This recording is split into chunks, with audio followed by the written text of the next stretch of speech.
Welcome to the Art of Hitting channel.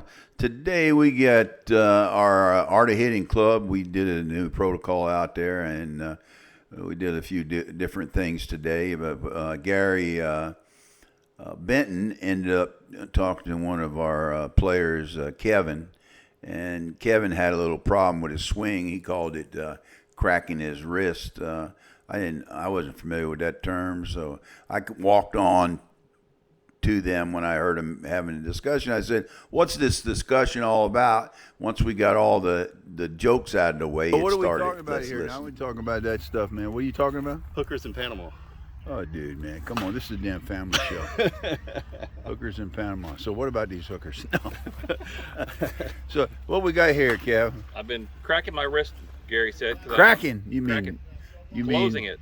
Closing. Not opening, I guess you'd say. But Okay. my path is locking. So I felt my swings were coming like this. What, you having because you're swinging an inside pitch? I don't know. What was that? Just even when I was loading, I was cracking. I'm trying to get the knuckles. Yeah. Instead of square, I was cracking to align my knuckles.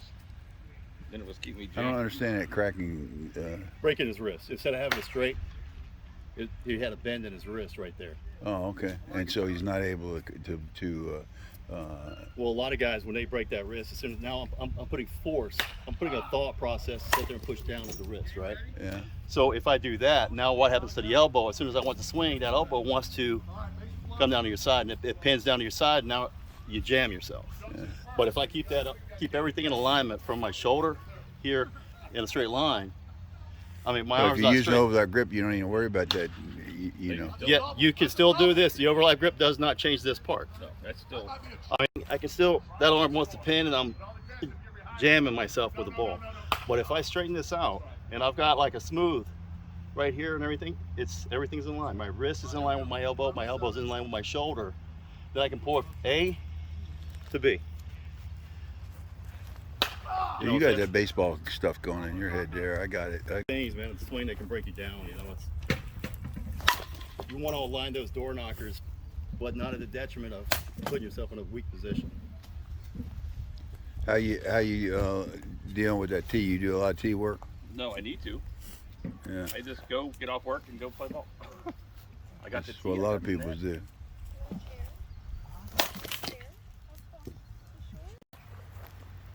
I mean, he did just a little bit there, but Yeah, but the thing is, he's looking at a new concept, and I think he's focused on that right now. And you're right, there's other parts of the swing that might be not exactly the way that he wants it yet. But when you're working on changing a new thing, a lot of times your focus goes to that one thing. That's why it's tough to change mechanics in live pitching. It's better to come work off the tee where the ball's not moving. You at least take part of the equation out. the whole Try something for me, Kevin. It's like you're still wanting to have your bat straight up. Just try to lay it down a little bit to the point where it's almost exaggerated. I'm not saying flat. Oh my God, but here we exaggerate go. a little bit and everything. It's like, and just get everything, you align everything. That's Bogey laying that bat flat. No, I don't want him to lay it flat. I want to But I want him, he's going to lay it flatter than he ever has. this far. There, yeah, where that front I arm feel feels like, comfortable. Yeah, I'm not too exaggerated. Okay, and I feel the wrist is no break in it. How did that feel? solid. That looked much better. And I don't feel like I'm squeezing like I'm death gripping. Yeah. Well, you don't want to be deaf. Your hands got to be loose on the bat, right? I mean, don't ever till contact. Loose hands, fast hands, And quicker the ball. And don't be afraid to let your arms go away from your body. When you swing, it's like you don't want to hold tight. Just nice and loose, man. Get that bat path comfortable. That's a good swing. Look, your swing should be like rhythmatic.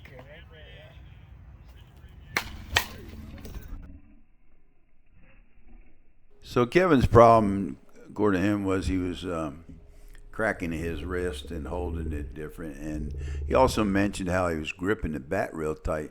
You should never really grip the bat real tight. It should stay loose in your hands. It makes you a little quicker. And obviously, when you make contact, you got to firm up that grip. But Yeah, you don't want to be bearing down on that bat and putting the strength into the bat. You want to make the bat as fast as you can.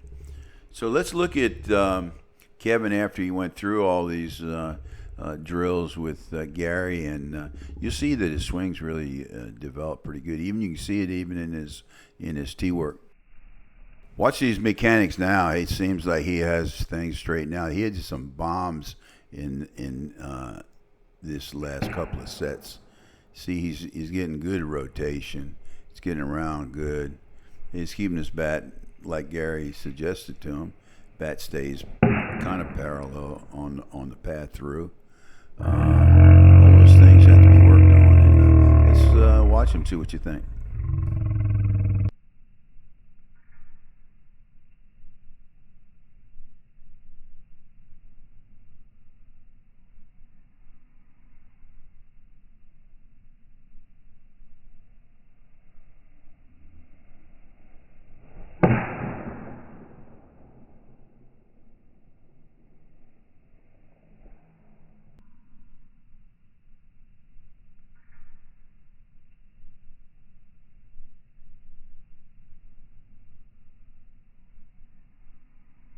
Nice way to finish the day, Kevin. Really nice way.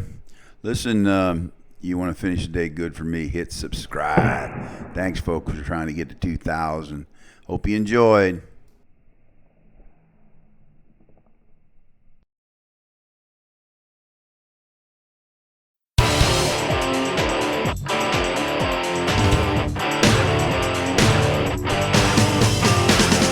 Extra innings, a new beginnings. Extra innings, cause the game of life is not complete. Turn on the lights, we're playing into the night. Extra innings where the winning is extra sweet. The first few innings are your teens and 20s. You're just starting out. The middle innings are the heart of your life. There's no doubt. Then you get to the ninth and your life is complete. But then you give an extra innings that are oh so sweet. Extra innings, they're a whole new start. You gotta chase your dreams, listen to your heart. The way you play